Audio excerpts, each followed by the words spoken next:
કેટલા લોકોને વાર્તા સાંભળવી ગમે છે?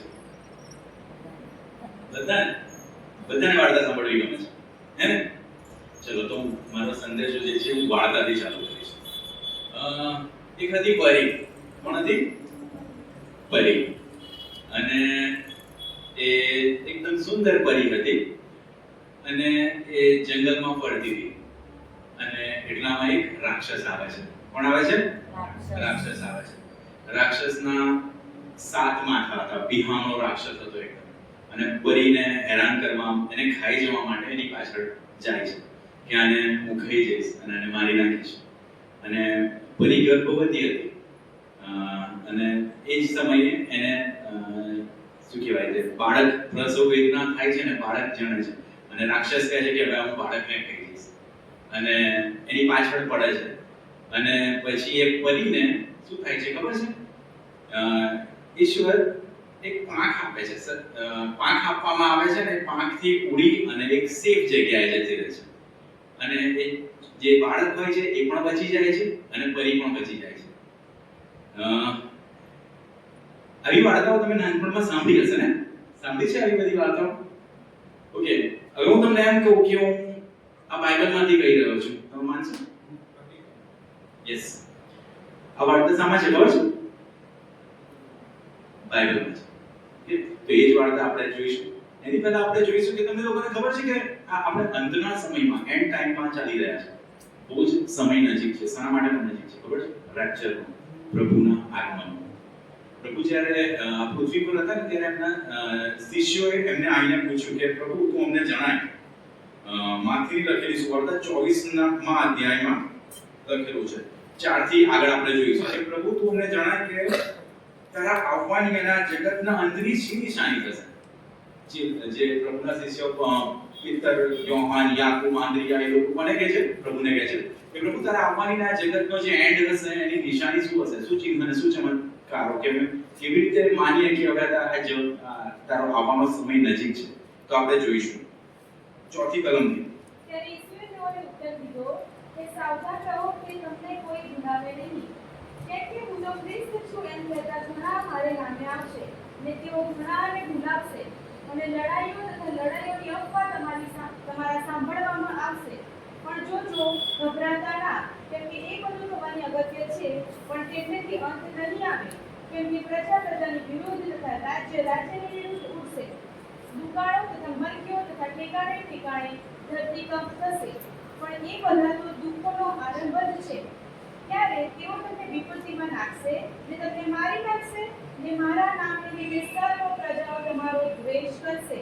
અને તે વેળાએ ઘણા ઠોકર ખાશે ને એકબીજાને પરસ્વાધીન કરાવશે ને એકબીજા પર વેર રાખશે અને જૂઠા પ્રબોધકો ઘણા ઉઠશે ને ઘણાને ભૂલાવશે.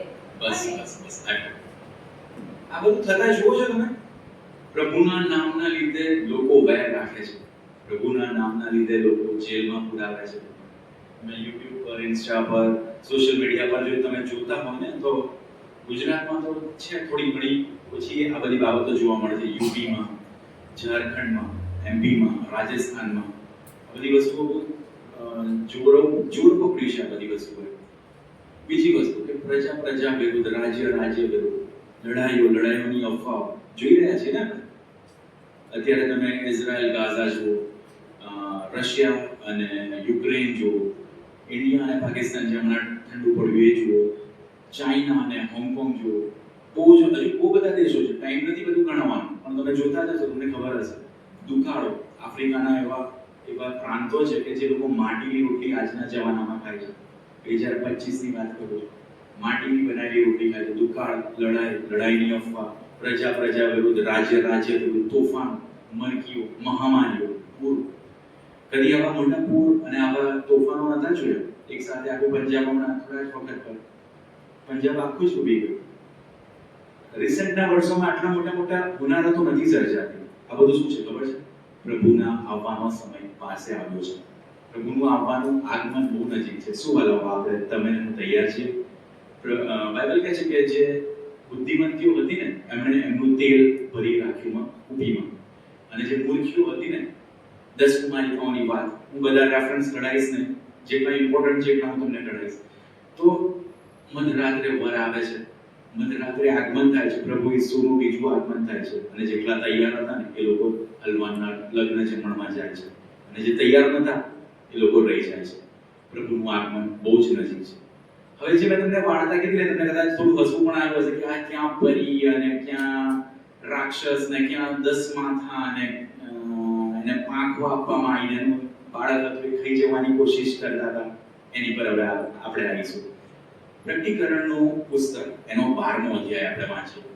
મને ખબર છે તમારામાંથી ઘણા બધા આ અધ્યાય વાંચ્યો જ હશે, પણ એક વાર્તાની જેમ મને લીધું હશે કે આ શું કહી રહ્યું છે. આ જે અધ્યાય છે, અને હું એ રિક્વેસ્ટ કરીશ કે ઘરે ગયા પછી પણ આ અધ્યાય તમે વાંચજો ને પ્રભુને કહેજો પ્રભુજી આ શું કહેવા માંગે છે. કેમ કે બાઇબલમાં જે વાર્તા લખી છે ને કે દાઉદે ગોલિયાતને ગોફણથી માર્યો અને દાનિયેલને સિંહોના બિલમાં નાખી દીધો અને 5 રોટલી ને 2 માછલી દીધી 5000 ને જમણે. ખાલી વાર્તા નથી, એક મર્મ છે, એક મિસ્ટ્રી છે. એ મિસ્ટ્રીને રિવીલ કરવી તમારું ને મારું કામ છે. આ ખાલી વાર્તા નથી, આ એક પહેલી છે જે આપણે સુલઝાવવાની છે. બાઇબલ આખું છે એક પહેલીથી ભરેલું છે કે જે થઈ ગયું એ જે થવાનું છે, અને હવે પછી આવનાર સમયમાં ઘણા વર્ષો પછી થશે એ પણ આની અંદર લખેલું છે. તો આ જે 12મા અધ્યાય પ્રકટીકરણનો જે 12મો અધ્યાય છે ને, એમાં તમે એ જ બધી વસ્તુઓ જોઈ શકશો. 12મો અધ્યાય આપણે વાંચીશું. પલ સ્ટાર્ટ કરશે. ત્યાર પછી આકાશમાં મોટું ચિહ્ન જોવામાં આવ્યું, એટલે સૂર્યથી વેષ્ટિત એક સ્ત્રી જોવામાં આવી. તેના પગ તળે ચંદ્ર અને તેના માથા પર 12 તારાનો મુગટ હતો. ઓકે, આપણે સ્ટેપ બાય સ્ટેપ જોઈશું. એ સ્ત્રી જે હતી ને, જે સુંદર સ્ત્રી હતી, એ સ્ત્રીના માથા પર શું હતું? 12 તારાનો મુંગટ હતો. એના પગ નીચે શું હતું? ચંદ્ર હતો. અને શાનાથી વેષ્ટિત હતી? સૂરજથી. ઓકે, આવું કંઈક બાઇબલમાં કોઈક જગ્યાએ વાંચ્યું છે? 12 તારા, સૂરજ અને ચંદ્ર યાદ આવે છે કોઈ જગ્યાએ સેમ આવો પેસેજ? યુસુફ ઉત્પત્તિમાં આપણે જોઈશું. ઉત્પત્તિ 37 9 થી 11. ઉત્પત્તિનું પુસ્તક 37મો અધ્યાય અને 9 થી 11. એમાં સેમ આ વસ્તુ લખેલી છે. તારાના પણ સેમ આંકડા છે 12, સૂરજ અને ચંદ્ર. કેમ તારા 1000 નહીં કીધા? કેમ અગણિત તારા નહીં કીધા? તારા તો અગણિત છે ને, કેમ 12 જ?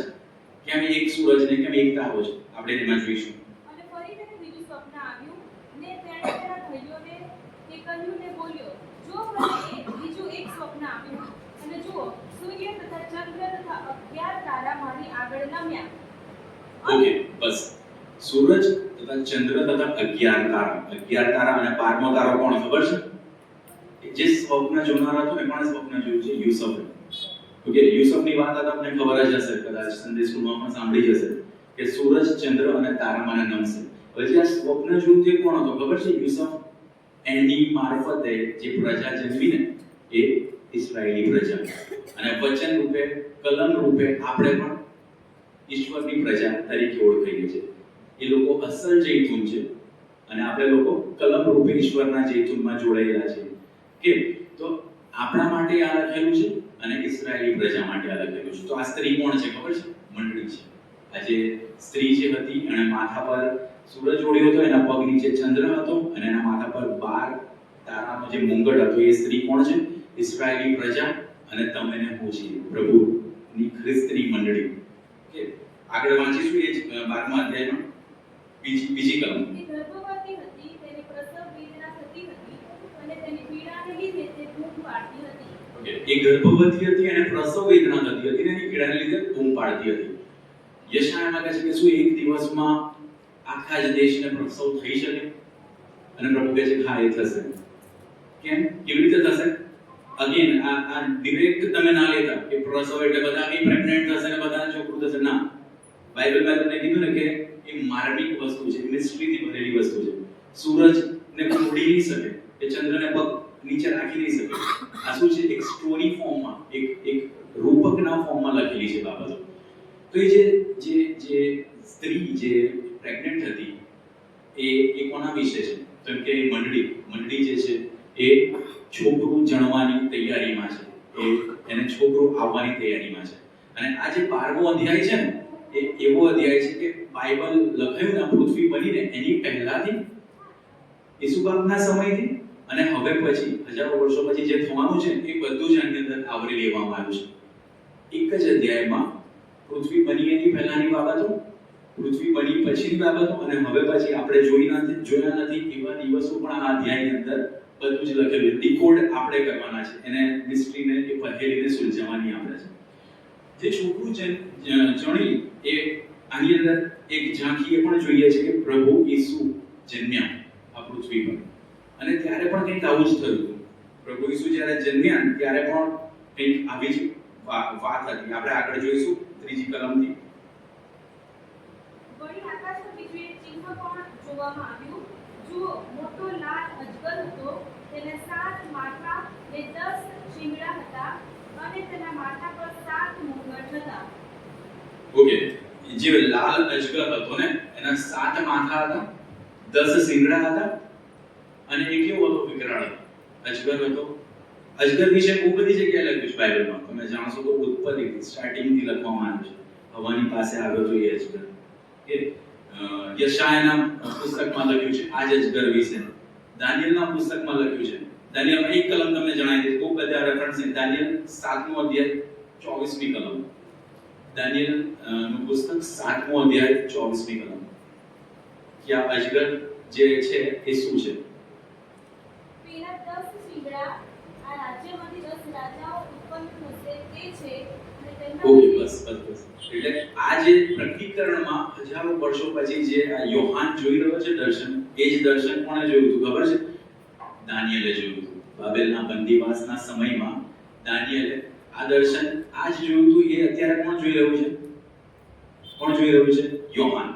અને યોહાન કયા સમય માટે જોઈ રહ્યો છે? આપણા નહીં, હવે પછી આવનાર છે એ સમય માટે પણ, પૃથ્વી થઈ એની પહેલા પણ, અને પૃથ્વી ઈસુ બાપના સમયનું પણ. કદાચ જો તમે પ્રભુને કહેશો પ્રભુ મને આ સમજવા માટે આંખો ખોલ, તો પ્રભુ તમને સમજ આપશે. કેમ કે જો અત્યારથી તમે વાંચ્યું ને કે આ સ્ત્રી હતી ને એને આંખો મળી, તો એ વાર્તા નથી. અગેન ફરીથી કહી રહ્યો છું કે પ્રભુ જો આ તમારી આંખો ખોલશે ને આ સમજવા માટે, તો તમને એમ થશે કે આટલા વર્ષોથી મેં આ સમજ્યો જ નથી હજુ સુધી. હા, તો એ જે અજગર હતો એના માથા પર જે શિંગડા હતા એ રિપ્રેઝન્ટ કરે છે રાજાઓને, કે જે આવનાર સમયમાં રાજા થનાર છે. અને એ રાજા ક્યાંથી નીકળશે ને એ બધું હું તમને અત્યારે નહીં જણાવું, પણ એટલો સમય પણ નથી આપણી પાસે. પણ આ ખાલી અજગર એટલે જીવતા પ્રાણીની વાત નથી લખેલી, એક સત્તા છે કે જે સત્તા આવનાર છે, અને એના વિશે લખેલી છે. હવે અજગર શું કરતો હતો આગળ આપણે જોઈશું. તેના પુષ્કરે આકાશના તારાઓનો ત્રીજો ભાગ ખેંચીને પૃથ્વી પર નાખ્યા, અને જે સ્ત્રીને પ્રસવ થવાનો હતો તેને જ્યારે પ્રસવ થાય ત્યારે તેના બાળકને ખાઈ જવા માટે અજગર તેની આગળ ઊભો રહ્યો હતો. આ અજગરે શું કર્યું? આકાશના તારાના, શું લખ્યું છે? આકાશના તારાના ત્રીજો ભાગ આકાશથી ખેંચીને નીચે પાડ્યો. આવું કંઈક બાઇબલમાં વાંચ્યું છે બીજી જગ્યાએ? આકાશના તારાઓને ખેંચીને નીચે પાડવામાં આવ્યા. બહુ બધી જગ્યાએ લખ્યું છે, એક જગ્યાએ નહીં, બહુ જ બધી જગ્યાએ લખ્યું છે. ઓકે, એક કલમ આપણે જોઈ લઈશું એટલે તમને ખબર પડશે કે આ શું કહેવા માંગે છે. યશાયા પ્રબોધકનું પુસ્તક 14મો અધ્યાય અને 12મી કલમ. યશાયા 14 અને 12. આ એક અજગરની વાત લખી છે કે જેનું નામ છે લિવ્યાથાન, જે શૈતાન કહેવાય છે, કે જે લોકોને ભરમાવે છે, જે લોકોને, જે જૂઠો પ્રબોધક છે, જે લોકોને ગેરમાર્ગે દોરે છે, એ વિશે લખ્યું છે. યશાયા 14 અને 12મી કલમ. તેજસ્વી તારા પ્રભાતના પુત્ર, તું ઊંચે આકાશમાંથી કેમ પડ્યો છે? બીજી પ્રજાઓને નીચે પાડનાર, તું કાપી નખાઈને મોરી ભેગો કેમ થયો છે? ઓકે, આજે જે તેજસ્વી તારો છે ને એ કોણ હતો ખબર છે? આચ્છાદન કરનાર કરું હતો. જે સ્વર્ગમાં પ્રભુનો ખાસ દૂત હતો. દૂતોમાં પણ રેન્ક છે, અને એ રેન્કમાં જે હાઈએસ્ટ રેન્ક હતો ને આચ્છાદન કરનાર કરું, એ વ્યક્તિ હતો. અને અભિમાન કર્યું અને એને ફેંકી દેવામાં આવ્યો. ખાલી એને ફેંક્યો નહીં, એની સાથે કોને ફેંક્યા? આકાશના ત્રીજા ભાગના દૂતોને પણ ફેંકી દેવામાં આવ્યા. એ ત્રીજા ભાગ જે પણ હતા એ બધા નીચે પડ્યા, અને એ શૈતાનની સાથે એ બધા જ નીચે પટકાયા. અને એ શું કરે છે અત્યારે જે આપણે જોઈએ છે ને કે લોકોને ખૂન કરવા, ખોટી બાબતો કરવા, લોકોને ભાઈની વિરુદ્ધ ઉશ્કેરવા, આ જે બધી થઈ રહી છે કોના મારફતે થાય છે ખબર છે? આજે લાલ અજગર વિશે આપણે જોયું ને, જે પ્રભાતનો તારો, એના વિશે એવું લખ્યું છે કે એના જેટલું કોઈ સુંદર નહોતું. એ પ્રભાતનો તારો હતો, પણ એ શું કર્યું, એણે એ જગ્યા એની પકડી રાખી દીધી, એટલે એને ફેંકી દેવામાં આવ્યું. અને પ્રકટીકરણ કહે છે કે એ શું કરતો હતો કે આ જે સ્ત્રી હતી એનું જે બાળક થાય ને એને ખાઈ જવાની કોશિશમાં હતો, એને ખાઈ જવાના ફિરાકમાં હતો. ઓકે, હવે આ જે બાળક થવાનું હતું, જેવી રીતે પ્રભુ ઈસુ ખ્રિસ્ત જન્મ્યા ત્યારે પણ કંઈક આવું થયું, ખબર હોય તો તમને. પ્રભુ ઈસુ ખ્રિસ્તના સમયમાં હેરોદ રાજાએ જેટલા નાના બાળકો હતા ને એ લોકોને મારી નાખ્યા, ખબર હોય તો તમે વાંચ્યું હશે તમે. માથીની લખેલી સુવાર્તા 2 અધ્યાયના 16મી કલમમાં, ઓકે, આપણે એ કાઢીશું નહીં, પ્રચલિત શાસ્ત્ર ભાગ છે કે હેરોદે શું કર્યું હતું કે ભાઈ કોઈ બીજો રાજા મારા સિવાય થવો ના જોઈએ, એટલે જેટલા પણ નાના બાળકો એ સમયગાળા દરમિયાન જન્મ્યા ને એને મારી નાખ્યા, કે હું આ બધા બાળકોને મારી નાખાઈશ તો એ બાળક પણ મરી જશે, અને જો એ મરી જશે તો મારી રાજગાદી શું રહેશે, સલામત રહેશે. કંઈક એ જ વસ્તુ આ લાલ અજગર પ્રકટીકરણ 12મા અધ્યાયમાં જે છે જોઈએ છે આપણે, એ પણ કરવાની કોશિશમાં છે કે જે આને છોકરું જન્મવાનું છે ને એનું ખાઈ જવું, તો એ મોટું થાય જ નહીં, અને પછી જે આગળ જે બાબતો થવાની છે એ થવા જ ના દો. એવી જ કંઈક બાબતો આપણે નિર્ગમનમાં જોઈએ છે. નિર્ગમનમાં 1 અધ્યાયની 22મી કલમમાં પણ આવું જ જોવા મળે છે. જ્યારે મૂસાનો જન્મ થવાનો હતો, મૂસા કોણ હતો ખબર છે ને તમને? મૂસાએ શું કર્યું? ઇસ્રાયેલી પ્રજાને ગુલામગીરીમાંથી બહાર કાઢનાર એ મૂસા હતો. અને એનો જ્યારે જન્મ થવાનો હોય છે ને ત્યારે પણ શૈતાન સેમ આ જ વસ્તુ કરાવડાવે છે કે ફારૂક રાજા શું કરે છે, વાંચીશું આપણે નિર્ગમન 1 અને 22મી કલમ. અને ફારૂકે પોતાના સર્વ લોકોને ફરમાવ્યું કે જે પ્રત્યેક છોકરો જન્મે તેને તમારે નદીમાં ફેંકી દેવો, અને પ્રત્યેક છોકરીને તમારે જીવતી રહેવાથી રહેવું. કેમ ફારૂને આવું કીધું ખબર છે? કેમ કે એ પણ વીતો હતો કે આ લોકો બહુ વધી જશે અને પછી મારી સામે ઉઠશે તો મારું શું થશે, અને આમાંથી જો કોઈ અધિપતિ નીકળ્યો તો મારું શું થશે. એ જ વસ્તુ હેરોદ રાજાએ કરી ઈસુને મારી નાખવા માટે, અને એ જ વસ્તુ હવે પછીના સમયમાં પણ થવાની છે. કોણ કરવાનું છે? આ જે લાલ અજગર છે, જે એન્ટી ક્રાઇસ્ટ છે, એ કરવા જઈ રહ્યો છે કે જે મંડળી જે છે એમાંથી જે પસંદ કરેલા લોકો જે સ્વર્ગમાં જવાના છે, રેપ્ચરમાં જવાના છે, એ લોકોને ખતમ કરવાની કોશિશ કરી રહ્યા છે. કે આ ત્રણેય પેસેજમાં જોયું, આજે અજગરને ફેંકવામાં આવ્યો હતો ને, શૈતાનને કરૂબને ફેંકી દેવામાં આવ્યો હતો, એ ક્યારે ફેંકવામાં આવ્યો હતો ખબર? પૃથ્વી બની નથી ત્યારે આકાશ, પૃથ્વી કે કંઈ જ નહોતું, ખાલી પૃથ્વી ઉત્પત્તિની પહેલી કલમ જોઈએ છે. પૃથ્વી શું હતી? અસ્તવ્યસ્ત હતા, ખાલી હતી ને ફોર્મ વગરની હતી, ઇરેગ્યુલર શેપ હતો, અને કંઈ આકાર જ નહોતો, અને નતા માણસો, નતા જીવજંતુ, કંઈ જ નહોતું. અને એ દરમિયાન આ બધી વસ્તુઓ બને છે કે શૈતાનને અને એના ત્રીજા ભાગના દૂતોને ફેંકી દેવામાં આવે છે. 12મા અધ્યાયમાં પૃથ્વીના બન્યા પહેલાની બાબતો લખેલી છે, અને એ જ અધ્યાયમાં મૂસા વિશે પણ લખેલું છે કે એને પણ મારી નાખવાની કોશિશ કરી, ઈસુને મારી નાખવાની કોશિશ કરી, અને આવનાર સમયમાં જે વિશ્વાસમાં દ્રઢ છે અને એના લીધે જીવે છે એ લોકોને પણ મારી નાખવાની કોશિશ કરી રહ્યો છે હાલમાં પણ શૈતાન. આગળ જઈશું 12મા અધ્યાયમાં, આપણે આગળ જોઈશું કે આગળ શું બને છે. તેને પુત્ર નર બાળક અવતર્યો, એ સર્વ દેશના લોકો પર લોઢાના દંડથી રાજ કરશે. તેના બાળકને ઉચકીને દેવ પાસે તથા તેના રાજ્યસન પાસે લઈ જવામાં આવ્યો. ઓકે, આ જે સ્ત્રી હતી ને, નર બાળક જન્મે છે, એક બેબી બોય જન્મે છે, અને એ શું કરશે? લોઢાના દંડથી એને રાજ ચલાવશે. કોના વિશે લખ્યું છે? પ્રભુ ઈસુ વિશે લખ્યું છે. અને આત્મિક રીતે જોવા જઈએ ને તો આપણા વિશે લખ્યું છે. નવા સમયમાં પ્રભુ ઈસુ ખ્રિસ્તના પછીના સમયમાં આપણા વિશે લખેલું છે. અને એ બાળકને શું કરવામાં આવ્યું ખબર છે? લઈ અને સેફ જગ્યાએ લઈ જવામાં આવ્યું. ક્યાં લઈ જવામાં આવ્યું લખ્યું છે, વાંચીશું આપણે એ બાળકને. અને તે સ્ત્રી અરણ્યમાં નાસી ગઈ, ત્યાં દેવે ના, એ બાળક વિશે એની આગળની કલમ. તેના બાળકને ઉચકીને દેવ પાસે તથા તેના રાજ્યસન પાસે લઈ જવામાં આવ્યો. દેવ પાસે અને તેના રાજ્યસન પાસે. દેવ પાસે અને રાજ્યસન પાસે કયો બાળકને, કયો પુત્ર છે? કોના વિશે લખ્યું છે? પ્રભુ ઈસુ વિશે. કે પ્રભુ ઈસુને એમનો સમય પૂરો થાય છે ને ત્યારે એમને પૃથ્વી પરથી ઉઠાઈ લેવામાં આવે છે એ બાળકને, કે પ્રભુના ઈશ્વરના બાળકને, અને ક્યાં લઈ જવામાં આવે છે? દેવની પાસે અને રાજ્યસનની પાસે. ઓકે, એમાં આપણે જોઈશું કે પ્રેરિતોના કૃત્ય 1 અધ્યાય 10મી કલમમાં આ વિશે લખેલું છે કે જ્યારે પ્રભુ ઈસુનો સમય પૂરો થયો, પુનરુત્થાન પ્રાપ્ત કર્યું પ્રભુએ, અને પછી શું થાય છે?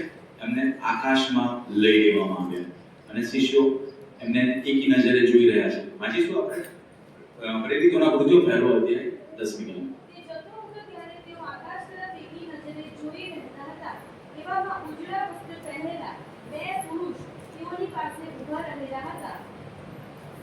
ઓકે, પ્રભુ જતો હતો ત્યારે લોકો એમની સામે જોઈ રહ્યા હતા. હવે આ સિચ્યુએશન આગળ તમે વાંચો તો એવું છે કે પ્રભુને આકાશમાં ઉઠાઈ લેવામાં આવે છે. એના શિષ્યો આગળ બેઠા હતા, ઊભા હતા, અને એમને દેખતા આકાશમાં એમને જીવતે જીવ ઉપર ઉઠાવવામાં આવે છે. અને એના ચેલાઓ કહે છે કે હવે અમને કોણ સંભાળશે, અમને કોણ બચાવશે, કે કેવી રીતે થશે, શું થશે? કંઈક એ જ બાબત આમાં લખેલી છે કે એ બાળકને ક્યાં લઈ લેવામાં આવ્યું? પ્રભુ ઈસુને આપણા પિતાના જમણે હાથે, એટલે સેફ જગ્યાએ લઈ જવામાં આવ્યો. એ જ વસ્તુ તમારી ને મારી સાથે થવાની છે. આપણે કોણ છીએ? પ્રભુના બાળકો છીએ. રેપ્ચર થશે, જ્યારે આગમન થશે ને, તો આપણને પણ અહીંયાથી ઉઠાઈ અને ક્યાં લઈ જવામાં આવશે? આપણા પિતાના જમણે હાથે. પ્રભુ ઈસુ ખ્રિસ્ત જ્યાં બેઠા છે ને, એણે કીધું છે જ્યાં હું છું ને ત્યાં તમને પણ બેસાડીશ. તો એ જગ્યાએ આપણે જવાનું છે. આપણે તૈયાર રહેવાનું છે. ક્યારે જઈશું ખબર છે? આપણે જ્યારે તૈયાર રહીશું ને ત્યારે જઈશું. એમને આપણે નહીં જવાય. આપણે પ્રભુ ઈસુ ખ્રિસ્ત એ જ દેવનો દીકરો છે એ કબૂલ કરીશું, મોએ એના માર્ગમાં ચાલીશું, ત્યારે આપણે આ સમજી શકીશું કે આ શું કહેવા માંગે છે, અને આપણે ત્યારે તૈયાર થઈ શકીશું. આપણે આગળ જોઈશું પછી શું થાય છે 12મા અધ્યાયમાં. અને તે સ્ત્રી અરણ્યમાં નાસી ગઈ. ત્યાં દેવે તેને સારું 1260 દિવસ સુધી તેનું પોષણ થાય એવું એક સ્થળ તૈયાર કરી રાખ્યું છે. આ સ્ત્રી જે અરણ્યમાં નાસી ગઈ ને, બાળકને તો શું કરવામાં આવ્યું? ઉપર લઈ લેવામાં આવ્યું. એટલે બાળકને, એટલે તમને ને મને, આપણને બધાને, જે લોકો પ્રભુ ઈસુ ખ્રિસ્ત પર વિશ્વાસ કરે છે, એ લોકોને સ્વર્ગમાં ઉઠાઈ લેવામાં આવ્યા પછીની બાબત છે. પહેલું આગમન જે થઈ જશે ને, એના પછીનું પણ આની અંદર લખેલું છે. હજુ સુધી બન્યું નથી. પ્રભુ ઈસુ ખ્રિસ્ત હજુ સુધી આવ્યા નથી. જે દિવસે આવશે એનો મતલબ એ થશે કે તમને અને મને, આ મંડળી જે છે, જે પસંદ કરેલી મંડળી, બધાને નહીં, બહુ બધા છે. બાઇબલ કહે છે કે ત્યારે હું તમને કહીશ કે મેં તને ઓળખતો નથી. ત્યારે કહેશે કે પ્રભુ મેં તારા નામે સંદેશા આપ્યા હતા, પ્રભુ મેં તારા નામે ભૂતોને કાઢ્યા હતા, પ્રભુ મેં તારા નામે તો આટલું દાન કર્યું હતું. પણ પ્રભુ શું કહેશે? હું તને નથી ઓળખતો. એટલે આ કોના માટે છે ખબર છે? ફક્ત જેના દીકરાઓ છે, જે સાચા મનથી પ્રભુને માટે તૈયાર છે, એની રાહ જુએ છે, એ લોકો માટે, એ બાળકોને ઉઠાઈ અને પરાત પરના જમણા હાથે બેસાડવામાં આવશે. જે આ સ્ત્રીના બાળકની સાથે થયું ને, અજગરથી બચાવી લેવામાં આવ્યા અને એને સ્વર્ગમાં લઈ જવામાં આવ્યા, એ બાળકોને, એ બધું આપણી સાથે થવા જઈ રહ્યું છે. પણ જ્યારે એ બાળકો જતા રહેશે ને, પૃથ્વી પર બહુ મોટી જગ્યા છે, બહુ જ બધા લોકો, પ્રભુના લોકો, મને કહેતા થોડું અચકાટ અનુભવાય છે કે પ્રભુના લોકો રહી જવાના છે. બહુ જ બધા લોકો રહી જવાના છે કે જે ખાલી નામધારી છે, ખાલી પ્રભુને રવિવારથી રવિવાર માનનારા છે, પર્સનલ રિલેશન નથી પ્રભુની સાથે. એ લોકો માટે શું? તો એ લોકો માટે હવે આ લખેલું છે કે એ લોકોને સંભાળવા માટે, એ ક્લેશ કાળમાં સંભાળવા માટે એ સ્ત્રીને એ જગ્યાએ આપવામાં આવે છે કે તું જંગલમાં, અરણ્યમાં નાસી જા, અને ત્યાં એનું પોષણ કરવા માટે લોકોને રાખેલા છે. ઓકે, આ બધી બાબતો પણ આપણે જાણવી જરૂરી છે કે જો કદાચ આગમનમાં રહી ગયા તો શું? એ એન્ડ નથી. આગમનમાં રહી ગયા બહુ જ સરસ છે. જો આગમનમાં જતા રહ્યા પણ રહી ગયા તો બહુ જ અઘરી બાબત છે. પણ તો પણ 1% ચાન્સ તો છે તમારા બચવાનો. પણ જો પહેલા થઈ જતું હોય તો આ બધી વસ્તુ સાંભળવી, કે આ બધી વસ્તુ વિચારવી એ આપણા માટે નથી. તો હું તો એ જ કહીશ કે પ્રભુ આજે તમને તૈયાર કરે, અને આગમન માટે, રેપ્ચરને માટે તમે આજે જ તૈયાર થાઓ. તો જે આ પાછળનો ફેઝ છે ને, એ આપણે સહન ના કરવો પડે. એના માટે લખેલું છે કે જો એ દિવસોમાં જે ધાબા પર હોય નીચે એમનું લુગડું લેવા ના જાય, જે લોકો રાનમાં હોય તે પાછા ઘરમાં ના જાય. ક્યારે? આજે દિવસોની વાત લખેલી છે ને, જ્યારે આગમન થઈ જશે પછી. ઓકે, આગળ જોઈશું આપણે શું છે આગળ. પછી આકાશમાં લડાઈ જાગી. મિખાએલ તથા તેના દૂતો અજગરની સાથે લડ્યા, અને અજગર તથા તેના દૂતો પણ લડ્યા. આગળ. તો પણ તેઓ તેમને જીત્યા નહીં, ને તેઓને આકાશમાં ફરી સ્થાન મળ્યું નહીં. ઓકે, જે આ અજગરની સાથે જે દૂતો લડ્યા, કોણ લડ્યું? સ્પેસિફિકલી મિખાએલનું નામ લખેલું છે. આ જ બાબત આગળ બની ચૂકી છે બાઇબલમાં. મિખાએલ અને એના દૂતો એ અજગરની સાથે લડે છે અને જય પ્રાપ્ત કરે છે. યાદ છે તમને કોઈને ક્યાં લખવામાં આવ્યું છે? કઈ બાબત વિશે આ લખ્યું છે? ઓકે, દાનિયેલમાં જ્યારે એણે 21 દિવસ સુધી ઉપવાસ ને પ્રાર્થના કરી, ત્યારે દાનિયેલનું પુસ્તક 10મો અધ્યાય ને 13મી કલમમાં આપણને આ જોવા મળે છે. જ્યારે એણે ઉપવાસ સાથે પ્રાર્થના કરીને ત્યારે એનો જવાબ પહેલા જ દિવસે આવી ગયો. પણ આ અજગરે અને એના લોકોએ, એના અપદૂતોએ એ જવાબ આવતા રોકી રાખ્યો, અને એના લીધે 21 દિવસ લાગી ગયા. ત્યાં સુધી શું થાય છે ખબર છે? 21 દિવસ સુધી આકાશમાં લડાઈ ચાલે છે. અને 10 10 અને 13. પણ ઈરાનના રાજ્યના સરદારે 21 દિવસ સુધી મારી સામે ટક્કર લીધી, પણ મુખ્ય સરદારોમાંનો એક એટલે મિખાએલ મારી મદદે આવ્યો અને હું ત્યાં ઈરાનના રાજાઓની સાથે રહ્યો. બસ. આની અંદર ઈરાનના રાજા આપણ માર્મિક રીતે લખ્યું છે, એવી રીતે આ પેલી બહેન વિશે લખ્યું છે કે એના માથા પર તારા હતા અને સૂરજ ઓળેલો હતો, એવી રીતે ઈરાનના રાજા વિશે લખ્યું છે. પણ માણસ એ જ છે, દૂત એ જ છે. કયો દૂત છે? મિખાએલ અને એની સેના 12મા અધ્યાયમાં, પ્રતિકરણના 12મા અધ્યાયમાં એ અજગરની સામે લડે છે અને જીત પ્રાપ્ત કરે છે. દાનિયેલના પુસ્તકના 10મા અધ્યાયના 13મી કલમમાં એ જ મિખાએલ અને એના દૂતો એ શેતાનની સામે, એ ફારસના રાજાની સામે લડે છે અને જીત પ્રાપ્ત કરે છે. 21 દિવસ તો લાગી જાય છે, પણ એ મોટું યુદ્ધ ઘમાસાણ યુદ્ધ થાય છે ને જીત પ્રાપ્ત કરે છે. કંઈક એવું ત્યારે પણ થશે, આગમન પછી પણ આ બધી બાબતો થવા જઈ રહી છે. ઓકે, હવે આના પછી આ જીત કેવી રીતે પ્રાપ્ત કરી એ આપણે જોઈશું. આગળ આપણે વાંચીશું, થોડું ફાસ્ટ પણ જઈશું. આપણો ટાઈમ 12મો અધ્યાય. તે મોટા અજગરને બહાર નાખી દેવામાં આવ્યો, એટલે તે જૂનો સર્પ જે દુષ્ટ આત્મા તથા શૈતાન કહેવાય છે, જે આખા જગતને ભમાવે છે, તેને પૃથ્વી પર નાખી દેવામાં આવ્યો અને તેની સાથે તેના દૂતોને પણ નાખી દેવામાં આવ્યા. ત્યારે આકાશમાં મેં મોટી વાણી બોલતી સાંભળી કે હવે તારણ પરાક્રમ અમારા દેવનું રાજ્ય તથા તેના ખ્રિસ્તનો અધિકાર આવ્યા છે. કેમ કે અમારા ભાઈઓ પર દોષ મૂકનાર, જે અમારા દેવની આગળ રાત દાખલો તેઓના પર દોષ મૂકે છે, તેને નીચે ફેંકવામાં આવ્યો છે. તેઓએ હલવાના રક્તથી તથા પોતાની સાક્ષીના વચનથી તેને જીત્યો છે અને જીવ ગણતા સુધી તેઓએ પોતાના જીવને વહાલો ગણ્યો નહીં. બસ અહીંયા એ લોકોએ કેવી રીતે જીત મેળવી ખબર છે? આ અજગર પર કે આ શૈતાન પર કે આ દુષ્ટ આત્માઓ પર એ લોકોએ જેવી રીતે જીત મેળવી, એવી જ રીતે આપણે પણ જીત મેળવી શકીએ છીએ. અમે તમને કીધું ને કે હવે પછીના સમયની પણ વાત છે, પહેલાની પણ વાત છે અને એની પહેલાની પણ વાત છે. તો જેવી રીતે જીત મેળવી, 11મી કલમ ફરી વાંચીશું આપણે.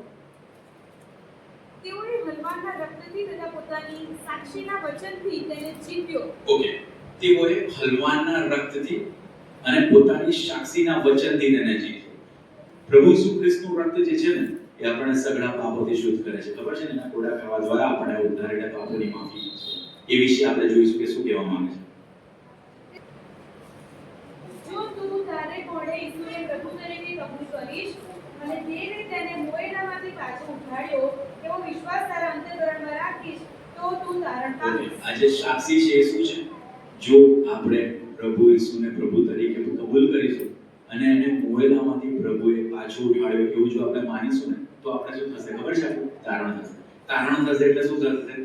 આપણને ટિકિટ મળશે સ્વર્ગમાં જવાની, કે આપણને એ વિઝા મળશે કે રેપ્ચરમાં આપણે પ્રભુની સાથે રાજ્યસનની પાસે જઈ શકીશું. અને બીજું કેવી રીતે જીત્યા? એક તો લોહીથી, પ્રભુ ઈસુ ખ્રિસ્તના લોહીથી અને પ્રભુ ઈસુ ખ્રિસ્તની સાક્ષીથી. પ્રભુ ઈસુ ખ્રિસ્તના લોહી પર વિશ્વાસ કરવાથી આપણને ઉદ્ધાર છે, પાપોની માફી છે, પાપોમાંથી મુક્તિ છે, દુષ્ટ આત્માઓથી મુક્તિ છે, રોગોમાંથી મુક્તિ છે. એ ઉપર આપણે બહુ નહીં જઈએ, પણ જૂના કરારમાં પણ પ્રભુ ઈસુ ખ્રિસ્તના પહેલા પણ જ્યારે મરણનો દૂત આવે છે ને, ત્યારે શું લગાવવામાં આવે છે ખબર છે? અતરંગ અને બારશાકો પર હલવાનનું રક્ત. અને એ જ હલવાનનું રક્ત નવા કરારમાં એ રક્તની મારફતે આપણને મરણનો દૂત આપણી અંદર આવી શકતો નથી. સેકન્ડ જે બીજું મરણ છે ને, એ આવી શકતું નથી. ઓકે, આગળ આપણે જોઈશું એ સ્ત્રીને જે પાંખો આપવામાં આવે છે આપણે જોઈશું વચ્ચે. આગળ જ્યારે અજગરે જોયું કે મને પૃથ્વી પર ફેંકવામાં આવ્યો છે, ત્યારે જે સ્ત્રીને નર બાળક અવતર્યો હતો તેને સતાવી. તે સ્ત્રીને મોટા ધનુની 2 પાંખો આપવામાં આવી, જેથી તે સાપની નજર આગળથી અરણ્યમાં પોતાને નિવેદિત ઠેકાણે ઉડી જાય અને ત્યાં સમયો તથા અર્ધ સમય સુધી તેનું પ્રતિપાલન કરવામાં આવે. આ જે સ્ત્રી હતી ને, એને શું કરે છે હવે અજગર? એમનું જે બાળક હતું એ તો સેફ જગ્યાએ પ્રભુની પાસે જતું રહ્યું. મંડળી તો પ્રભુની પાસે જતી રહી. જે બાકી રહ્યા ને એ લોકોને આ જે અજગર છે હેરાન કરે છે. એ લોકોને મારી નાખવાની કોશિશ કરે છે અને ઘણા ખરાને મારી પણ નાખે છે, જે આજે આપણે જોઈ રહ્યા છે. અને એને હેરાન કરે છે. અને શું કર્યું? એનાથી બચાવવા માટે પ્રભુએ પ્રોવિઝન રાખ્યો હતો. પ્રભુએ શું કર્યું હતું? એ લોકોને બચાવવા માટે એક યુક્તિ રાખી હતી કે એ જે સ્ત્રી હતી ને, આમાં માર્મિક રીતે લખેલું છે કે સ્ત્રીને ગરુડની પાંખ આપવામાં આવી અને ઓળી અને એક સેફ પ્લેસ પર, એક સુરક્ષિત જગ્યાએ ઉડીને પહોંચે છે. એનો મતલબ એ થયો કે પ્રભુ તમારું અને મારું રક્ષણ કરવાનું છે. પ્રભુ તમારે મને પણ એવી રીતે પાંખો આપી અને સંભાળીને એ સેફ જગ્યાએ લઈ જવાનો છે. ગમે તેવી પરિસ્થિતિ આવશે ત્યારે પણ પ્રભુ આપણી સાથે છે અને એ આપણને ઉડાડીને લઈ જનાર છે. નિર્ગમન નું પુસ્તક 19મો અધ્યાયના 4થી કલમમાં પણ આ વસ્તુ બને છે કે પ્રભુ ઈસુ ખ્રિસ્ત ત્યારે નથી, યહોવા દેવ પ્રભુ ઈસુ ખ્રિસ્ત તો છે પણ ત્યારે એક્ટિવ ફોર્મમાં, ફિઝિકલ ફોર્મમાં પૃથ્વી પર નહોતા. યહોવા દેવે શું કર્યું? ઇસ્રાયેલી પ્રજાને ગરુડની પાંખ આપી અને બંદીખાનામાંથી એમને બહાર કાઢ્યા. વાંચો. મેં મિસ્રીઓને જે વિતાડ્યું તથા કેવી રીતે હું તમને ગરુડની પાંખો ઉપર ઉચકીને મારી પાસે લાવ્યો તે તમે લીધું છે. ઓકે. મિસ્રીઓના ગુલામગીરી, મિસ્રના દેશની ગુલામગીરીમાંથી પણ ઇસ્રાયેલી પ્રજાને એક ગરુડની પાંખો આપી અને સેફ જગ્યાએ ઇસ્રાયેલ દેશમાં લઈ જવામાં આવ્યા. એ જ રીતે જે બાકી રહેલા છે ને એને પણ સેફ રીતે ગરુડની પાંખો આપી અને પ્રભુ એની પાસે પાછા બોલાવનાર છે. અને ત્યાંથી એ શૈતાન અટકતો નથી, ત્યાંથી અજગર અટકતો નથી. શું કરે છે ખબર છે? એના મોંમાંથી 15મી કલમમાંથી શું 12મા અધ્યાય, ત્યારે સાપે તે સ્ત્રીની પાછળ પોતાના મોંમાંથી નદીના જેવો પાણીનો પ્રવાહ છોડી મૂક્યો કે તેના પૂરથી તે તણાઈ જાય. પણ પૃથ્વીએ તે સ્ત્રીને સહાય કરી એટલે તે પોતાનું મોં ઉઘાડીને અજગરે પોતાના મોંમાંથી છોડી મૂકેલી નદીને પી ગઈ. ઓકે. ત્યાંથી અટકતો જ્યારે એને ખબર પડી ને કે આને પ્રભુ આની સાથે છે, આ મંડળીની સાથે જે બાકી રહેલાની પણ સાથે છે, ત્યારે એવી બાબતો ઊભી કરે છે, એમને ડિસ્ટર્બ કરવાની કોશિશ કરે છે. એની અંદર માર્મિક રીતે લખેલું છે કે એના મોંમાંથી એ પાણીનો ઝરો કાઢે છે અને એની અંદર ડુબાડી દેવાની કોશિશ કરે છે. પણ પૃથ્વીએ શું કર્યું? એ જે પાણી હતું એ પી ગયું. આ બધું જ એક વર્ડ સમજાવવાનો મારી પાસે સમય નથી, પણ આ એક જે વર્ડ લખેલો છે બાઇબલ કહે છે કે એનો કાનો અને માત્ર પણ એમને લખેલો નથી. કંઈ તાલ ના મળ્યો અને કંઈ રાઇમ વર્ડ લખી દીધો, જેમ કે ગીતમાં હોય ને કે એના જેવું સરખું જોડી દીધું. ના, એવું નથી. એક વસ્તુનો મીનિંગ છે, એક વસ્તુની બાબતનો મતલબ લખેલો છે કે પાણી ગળવામાં આવ્યું શું છે, પૃથ્વી પી ગઈ એ શું છે. પણ આપણે એટલું કહીશ કે ગમે તેવી પરિસ્થિતિ આવશે, પ્રભુ તમને છોડનાર નથી. પ્રભુ તમને કદી મૂકી નહીં દે. એણે કીધું છે કે હું તમને કદી મૂકી દઈશ નહીં, તમને કદી ત્યજી દઈશ નહીં. ક્યારે? તમારે એની પર વિશ્વાસ રાખવાનો છે, એના રથ પર વિશ્વાસ રાખવાનો છે, એના દીકરા પર વિશ્વાસ રાખવાનો છે. ખાલી એટલું જ. આપણે તારણ કેવી રીતે પામી શકીએ ખબર છે? તારણ પામવું એટલે એવું નથી કે ભાઈ બહુ મોટા સંદેશાઓ આપવા કે બહુ મોટા વર્શિપ બેન્ડ લીડ કરવા કે બહુ મોટી બાબતો કરવી, બહુ બધી ચેરિટી કરવી. ના, બાઇબલ કહે છે કે તારણ કેવી રીતે પમાય ખબર? ઓ પ્રભુ, હું પાપી છું, મારા પર દયા કર. અને પ્રભુ ઈસુ ખ્રિસ્ત એ જ આપા પિતાનો જીવતા દેવનો એક માત્ર દીકરો છે ને, મને પાછો લેવા માટે આવનાર છે. બસ એટલો જો વિશ્વાસ કરીએ છે ને તો આપણને તારણ મળી ચૂક્યું છે. કોઈ કશું જ કરવાની જરૂર નથી. એવું નથી કે આટલું કરીશ, આટલા ઉપવાસ કરીશ તો હું તારણ પામીશ, આટલું આમ કરીશ તો પ્રભુ મને માન્ય કરશે. શું તમારા દીકરા કે તમારા દીકરીઓ તમારો પ્રેમ મેળવવા માટે ઉપવાસ કરે છે? શું મારી દીકરી, નાની દીકરી છે, એને એ ઉપવાસ કરે કે મારા પિતા મને વધારે હજુ પ્રેમ કરે, મને ફરવા લઈ જાય, હું આજે નહીં ખાઉં, અઠવાડિયા સુધી નહીં ખાઉં? કરે હજુ આવે ને? તો પ્રભુ પણ આપણા ઉપવાસથી કે આપણા દાન કરવાથી કે આપણા મોટા સંદેશાઓ આપવાથી કે હું મારી વાત કરીશ એનાથી રાજી નથી. એવું નથી કે આનાથી રાજી નથી. એવી બાબતોના લીધે તમને વધારે પ્રેમ કરશે ના, એવું નથી. ખાલી એક મરતા ચોરે જે કર્યું ને, એ જે ચોર હતો ને પ્રભુની બાજુમાં ક્રોસ પર ટાંગવામાં આવ્યો હતો, એની પાસે કઈ ડિગ્રી હતી? એ શું શાસ્ત્રી હતો? શું એ ફરોશી હતો? શું હતો? એ ધર્મલેખોનો પાડનાર હતો? એ ઉપવાસ કરનાર હતો? એ ફુદીનાનો અને જીરાનો દશાંશ આપનાર હતો જેવી રીતે એ જમાનામાં બીજા લોકો આપતા હતા? ના. એ શું હતો? ચોર હતો. એની ડેફિનેશન ચોર લખેલી છે. અને ત્યારે તો એને એવી મોટી ચોરી અને મોટા ક્રાઇમ કર્યા હશે, ત્યારે તો એને ક્રોસ પર જડાવવામાં આવે છે પ્રભુ ઈસુ ખ્રિસ્તની રાઈટ સાઈડ. અને એ શું કહે છે ખબર છે? એક જ વસ્તુ કહે છે, પ્રભુ જ્યારે તું તારા દેશમાં આવે ને ત્યારે તું મને યાદ રાખજે, મને ભૂલતો નહીં. અને બસ એટલું એના માટે કાફી હતું. અને સૌથી શોર્ટેસ્ટ ફોર્મમાં ઉદ્ધાર મેળવ્યો હોય ને તો એ ચોરે મેળવ્યો હતો. બીજા કોઈ પણ નથી. આ દાનિયેલ નથી, ઇબ્રાહિમ, ઈસાક, યાકૂબ, આટલો શોર્ટ ફોર્મ નથી. એ લોકોએ બહુ મહેનત કરવી પડી. 120 વર્ષ લાગ્યા નૂહને પ્રભુની ઈચ્છા પૂરી કરવા માટે. દાનિયેલને અગ્નિની ભઠ્ઠીમાં થઈને જવું પડ્યું. ઇબ્રાહીમને 100 વર્ષે તો છોકરો મળ્યો, ત્યાં સુધી તેણે મહેનત સહન કરવા પડ્યા. દાઉદ રાજા કેટલી બધી એની પ્રશ્નો આવ્યા, એને મારી નાખવાની કેટલી બધી વાર હેરોદે કોશિશ કરી, અને રાજા થયા પછી પણ આ લોકોને એટલું શોર્ટ ડ્યુરેશનમાં ઉદ્ધાર નથી મળ્યો જેટલો આ ચોરને મળ્યો. એને શું કીધું ખબર છે? પ્રભુ, જ્યારે તું તારા રાજમાં આવે મને યાદ કરજો, હું તો પાપી છું, મારી પાસે એટલી લાયકાત નથી. બસ એટલું ઇનફ છે, એટલું ઇનફ છે. પ્રભુનું આગમન જ્યારે થાય ને ત્યારે તમે એની સાથે જવા માટે એટલી જ વસ્તુ કાફી છે કે પ્રભુ તું મને લઈ જશે. આ બધી બાબતો હું એટલી સમજી શકું કે નથી સમજતો. આ બધું વર્ડ ટુ વર્ડ મને આવડે એ ઇમ્પોર્ટન્ટ નથી, કદાચ નહીં પણ આવડે, પણ પ્રભુ તમને પ્રેમ કરે છે અને પ્રભુ એ તમને લઈ જશે એની સાથે, ખાલી તમારે વિશ્વાસ કરવાનો છે. ઓકે, આજે 12મો અધ્યાય તમે વાંચ્યો, જો એને તમે આગળ પણ વાંચશો ઘરે જઈને, અને એનાથી આગળ પણ તમે વાંચશો ત્યારે તમને ખબર પડશે કે જો રેપ્ચર થઈ ગયા પછી જે બાબતો બનવાની છે એ અસહ્ય છે. હું તમને એક આદ જ બાબત કહીશ કે એ જે બનવાનું છે ને, કે જે 666 નું રાજ આવવાનું છે, જે તમે સાંભળ્યું હશે કે એ હશે છાપ અહીંયા માથા પર લીધેલી હશે તો જ એને ખાવાનું મળશે, તો જ એને પાણી મળશે. એ વસ્તુ આવી ચૂકી છે. તમને ખબર છે? ઇલોન મસ્કને ઓળખો છો તમે? સાંભળ્યું છે ઇલોન મસ્કનું નામ? દુનિયાનો સૌથી રિચેસ્ટ માણસ, ગૂગલ કરશો ને તો દુનિયાનો સૌથી ધની માણસ, એની કંપની છે ટેસ્લા, એની કંપની છે સ્ટારલિંક, અને એની ત્રીજી કંપની છે ન્યુરાલિંક. ન્યુરાલિંક નામની કંપની છે, એણે એક ચિપ બનાવી દીધી છે. એ ચિપ બનાવી અને માણસોના દિમાગમાં પણ મૂકી રહ્યા છે. હું એવું નથી કહેતો કે એ 666 છે, હું એમ કહી રહ્યો છું કે એ ટેકનોલોજી જે બાઇબલમાં લખેલી છે ને એ શોધાઈ ગઈ છે. તમે ગૂગલ કરી શકો છો. ઇલોન મસ્કની કંપની જે છે ન્યુરાલિંક નામની, એણે એ ચિપ બનાવી દીધી છે, માણસોના માથાની અંદર પણ મૂકી અને એની ટેસ્ટિંગ પણ થઈ ચૂકી છે ને એ કામ કરે છે. એનાથી પેમેન્ટ પણ થાય છે. તમે જ્યારે તમારે ફિઝિકલ ફોર્મમાં પૈસા આપીને વસ્તુઓ લેવાની જરૂર નથી પડતી. તમારા માથા પર જે ચિપ છે ને એની પર તમે બારકોડ સ્કેન કરશો, RFID ચિપ સ્કેન થશે ને તો એનાથી પેમેન્ટ થશે.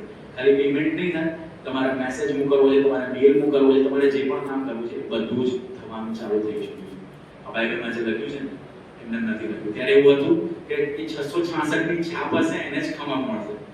તમે વિચારી લો કે આજે જો તમારી કેશ બંધ થઈ જાય, થઈ રહ્યું છે, દેશોમાં થઈ રહ્યું છે, એવું કહે કે ગવર્મેન્ટ કે કેશ નહીં ચાલે તો શું કરશો? સ્માર્ટ ટ્રાન્ઝેક્શન પર આવવું જ પડશે ને. ટેપ એન્ડ પે છે, ગૂગલ પે છે, આ બધી બાબતો પર આવી પડશે. એ બધાનો કમ્પ્લીટ કંટ્રોલ કોની પાસે છે ખબર છે? ગવર્મેન્ટ પાસે છે.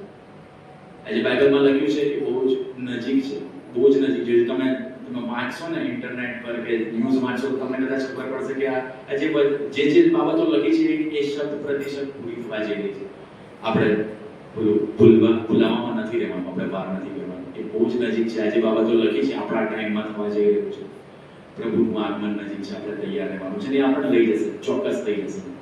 આપણે બીજું કંઈ જ કરવાનું નથી. બસ પ્રભુ તું આવે ત્યારે મને યાદ રાખજે, હું તો પાપી છું, મારા પાપોની માફી આપજે અને તું મને લઈ જજે. બસ એટલું જ કરવાનું છે. Thank you.